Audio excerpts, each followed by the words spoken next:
വളരെ പ്രധാനപ്പെട്ട ഒരു വാർത്തയാണ് ടി വി പ്രസാദ് പങ്കുവയ്ക്കാൻ പോകുന്നത്. ദേശീയപാതയിലെ അശാസ്ത്രീയ നിർമ്മാണം അപകടമാകുമെന്ന പഠന റിപ്പോർട്ട് അവഗണിച്ചു ദുരന്ത നിവാരണ അതോറിറ്റി എന്നാണ് ടി വി പ്രസാദ് പറയുന്നത്. 8 മാസം മുമ്പ് ദുരന്ത നിവാരണ അതോറിറ്റിക്ക് നൽകിയ റിപ്പോർട്ടിൽ ഒരു നടപടിയും ഉണ്ടായില്ല. 2024 ഒക്ടോബറിൽ നൽകിയ റിപ്പോർട്ടിൽ ദുരന്തമുണ്ടാകാൻ സാധ്യതയുണ്ടെന്നും അടിയന്തര മുൻകരുതൽ നടപടികൾ എടുക്കണമെന്നും ശുപാർശയുണ്ട്.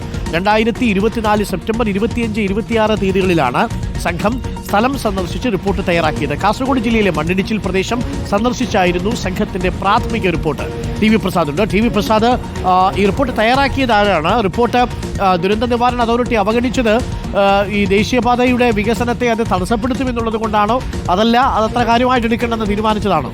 അത് എടുത്തിരുന്നെങ്കിൽ ഒരുപക്ഷെ ഇത്തരം പ്രിക്കോഷൻസ് ഒക്കെ എടുക്കാൻ കഴിയുമായിരുന്നു അല്ലേ? ഉറപ്പായും അരുൺ, അതിലൊരു വ്യക്തത വേണ്ടതുണ്ട്. നമുക്ക് എന്തുകൊണ്ടാണ് ദുരന്ത നിവാരണ അതോറിറ്റി ഇത് അവഗണിച്ചത് എന്നുള്ളത്. സാധാരണ ഇത്തരം കാര്യങ്ങൾ അവഗണിക്കുന്നവരല്ല നമ്മുടെ ദുരന്ത നിവാരണ അതോറിറ്റി. ഏത് കാര്യങ്ങളിലും വലിയ ജാഗ്രതയും മുന്നറിയിപ്പും എല്ലാം ജനങ്ങൾക്ക് കൊടുക്കുന്നതുമാണ്. പ്രത്യേകിച്ച് ഒരുപക്ഷെ നമ്മൾ കാണുന്നത് പോലെ national highway authority of India ചെയ്യുന്ന ഈ വർക്കുകളിൽ സംസ്ഥാന സർക്കാരിന് ഒരു റോളുമില്ല എന്നുള്ളത് കൊണ്ടാണോ, അതല്ല ഇവർ പറഞ്ഞിട്ട് കേൾക്കാത്തതാണോ, ഇവർ പറഞ്ഞിട്ടുണ്ടോ എന്ന കാര്യങ്ങളൊക്കെ നമുക്ക് ഇനിയും പുറത്തു വരേണ്ടതുണ്ട്. എന്തായാലും നമ്മുടെ കയ്യിലുള്ള ഈ റിപ്പോർട്ട് എന്ന് പറയുന്നത് ദുരന്ത നിവാരണ അതോറിറ്റി തന്നെ ഇതിനെക്കുറിച്ച് പഠിക്കാൻ ഏർപ്പെടുത്തിയ എക്സ്പേർട്സുകളായിട്ടുള്ളവരുടെ പ്രാഥമിക റിപ്പോർട്ടുകളാണ്. ഞാൻ നേരത്തെ പറഞ്ഞതുപോലെ 2024 സെപ്റ്റംബർ മാസം 24, 25 അറിയില്ല, അതിലുണ്ട് ഡേറ്റ് അരുൺ. ആ തീയതികളിലാണ് പരിശോധന നടത്തിയത്. കാസർകോട്ടെ മണ്ണിടിച്ചൽ പ്രദേശങ്ങളായിരുന്നു. നാഷണൽ ഹൈവേയുടെ പണി പുരോഗമിക്കുന്ന സ്ഥലത്ത് കഴിഞ്ഞ ദിവസം ഒരു മരണം നടന്ന മട്ടലായിലെ കുന്ന് നമുക്കറിയാം. മട്ടലായിലേത് വലിയ കുന്നാണ്. അതായത് കാലിക്കടവ് കഴിഞ്ഞ് ചെറുവത്തൂർ ബസ് സ്റ്റാൻഡ് എത്തുന്നതിൻ്റെ തൊട്ട് മുമ്പാണ് ഈ മട്ടലായിലെ കുന്ന് നിലനിൽക്കുന്നത്. ആ കുന്ന് കുത്തനെ ഇടിച്ചിട്ടുണ്ട്. ആ സമയത്ത് തന്നെ മണ്ണിടിച്ചിലിൻ്റെ സൂചനകൾ ഉണ്ടായിരുന്നു. അവിടുന്ന് അങ്ങോട്ടേക്കും അതുപോലെ ഈ കാസർഗോഡ് തലപ്പാടി വരെയുള്ള സ്ഥലത്ത് നിരവധി ഇടങ്ങളിൽ, അത് പെരിയയിലായാലും മാവുങ്കാലിലായാലും വലിയ കുന്നുകളുള്ള ഒരു പ്രദേശമാണ്.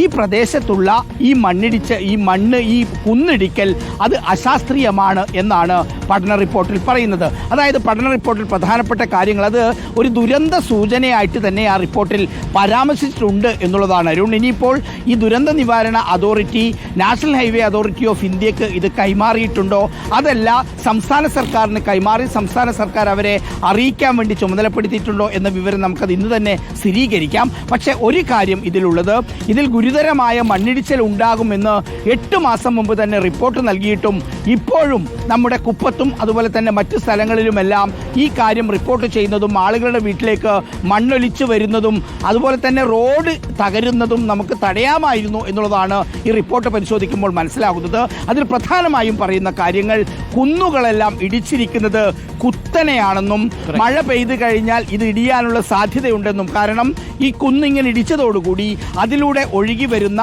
സ്വാഭാവികമായ നീർച്ചാലിൻ്റെ ആ സ്വാഭാവികമായ ഒഴുക്കിന് തടസ്സമുണ്ടാകുന്നു. അതുകൊണ്ട് ഡ്രെയിനേജ് വഴി കൃത്യമായി അത് വഴിതിരിച്ചു വിടണം.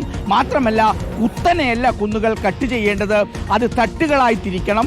ഓരോ തട്ടുകൾക്കും നിലനിൽക്കാനുള്ള സ്ഥലങ്ങൾ അതിലുണ്ടാകണം. അതില്ലെങ്കിൽ വലിയ ദുരന്തമുണ്ടാകും എന്ന മുന്നറിയിപ്പാണ് 3 അംഗ വിദഗ്ധ സംഘം അവിടെ പോയി സന്ദർശിച്ച് പഠിച്ച് ദുരന്ത നിവാരണ സമിതിക്ക് റിപ്പോർട്ട് നൽകിയത്. ആ റിപ്പോർട്ടിന്റെ പകർപ്പാണ് നമുക്ക് കിട്ടിയതും വരും. ഓക്കെ, കുറച്ചുകൂടി കരുതൽ വേണമായിരുന്നു എന്നാണ് നമുക്ക് ആ റിപ്പോർട്ട് കിട്ടിയപ്പോൾ മനസ്സിലാക്കുന്നത്. പക്ഷേ എന്തുകൊണ്ടാണ് ആ കരുതൽ ഇല്ലാതെ പോയത് എന്നതാണ് അറിയേണ്ടത്. ഇതിൻ്റെ പാതയുടെ പൂർണ്ണമായിട്ടുള്ള നിർമ്മാണത്തിൻ്റെ ഉത്തരവാദിത്വം കേന്ദ്ര അതോറിറ്റിക്ക് തന്നെയാണ്, ദേശീയപാത അതോറിറ്റിക്ക് അക്കാര്യത്തിൽ ഒരു സംശയമില്ല. പക്ഷേ അങ്ങനെ ഈ ദുരന്ത നിവാരണ അതോറിറ്റിക്ക് തന്നെ പഠിച്ചൊരു റിപ്പോർട്ട് സമർപ്പിച്ചിട്ടുണ്ടെങ്കിൽ കുറച്ചൊക്കെ മുൻകരുതലുകൾ എടുക്കാമായിരുന്നു എന്നുള്ളതാണ്. എന്തായാലും അപകടത്തിൽ ഇവിടെ ജീവൻ നഷ്ടപ്പെട്ടില്ല എന്നുള്ളതേ ഉള്ളൂ. പക്ഷേ കുരിയാട്ടെ അപകടം ചെറിയ അപകടമല്ല.